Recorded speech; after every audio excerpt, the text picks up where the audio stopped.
Hello students, today we talk about change in accounting ratio.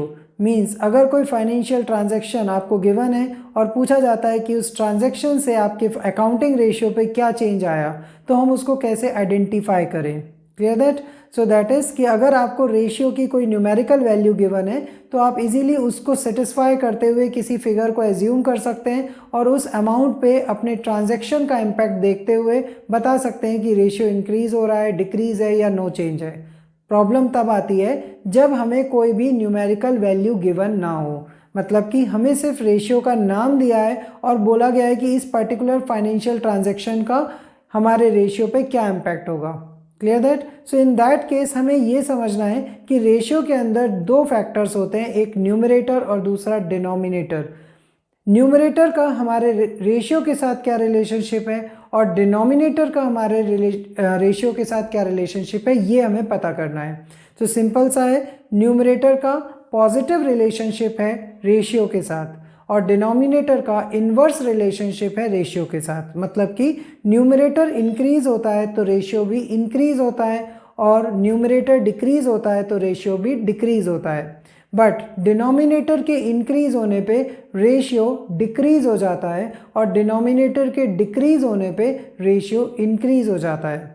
So that is कि denominator का inverse relation है ratio के साथ। अब इसी को हमें अंडरस्टैंड करना है कि हमारे फाइनेंशियल ट्रांजैक्शन का इम्पैक्ट न्यूमरेटर पे पड़ रहा है या फिर डिनोमिनेटर पे पड़ रहा है। तो जिस पे भी पड़ रहा है उसके अकॉर्डिंग हम इजीली बता सकते हैं कि रेशियो इंक्रीज हो रहा है या डिक्रीज। बट अगर हमारे फाइनेंशियल ट्रांजैक्शन का इम्पैक्ट न्यूमरेटर एंड डिनोमिनेटर दोनों पे पड़ता है, इन दैट केस आइडेंटिफाई कैसे किया जाए।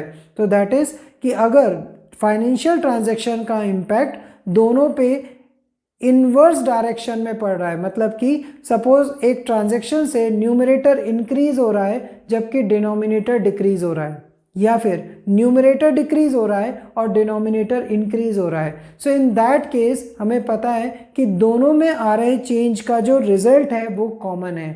मतलब कि न्यूमरेटर के इंक्रीज होने से और डिनोमिनेटर के डिक्रीज होने से रेशियो इंक्रीज होगा, जबकि न्यूमरेटर के डिक्रीज होने और डिनोमिनेटर के इंक्रीज होने से रेशियो डिक्रीज होगा।